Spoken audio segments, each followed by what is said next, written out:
We know from over 40 years of science that the statins like atorvastatin, rosuvastatin, simvastatin are very, very effective in preventing heart disease.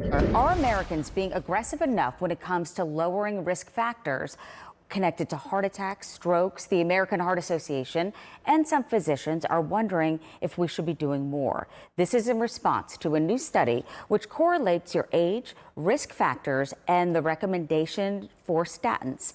Is it aggressive enough, considering one person dies every 34 seconds in this country from cardiovascular disease? Dr. Frita Fisher is with me to discuss. Dr. Frita, good to see you. Considering the risk factor here, is this doing enough? I guess those are wondering, some physicians. And can we take it into our own hands and determine our own risk factors? Good morning.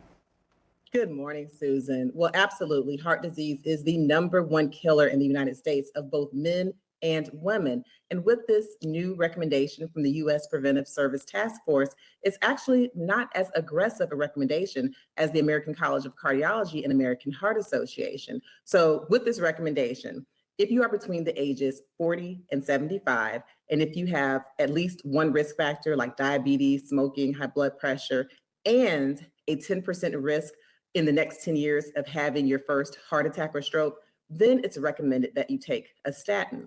Well, previously, and with the American College of Cardiology, it's recommended that if you have a risk factor like diabetes, even if you don't have this calculated risk, you should still take a statin. So basically, we know from over 40 years of science that the statins like atorvastatin, rosuvastatin, simvastatin are very, very effective in preventing heart disease. And so I actually still promote a little bit more of an aggressive approach than this new recommendation. And your history, I'm assuming, plays in too in terms of your family members.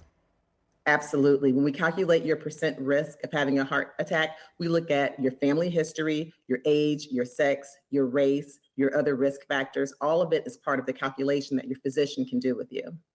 Dr. Frita Fisher, thank you. My pleasure.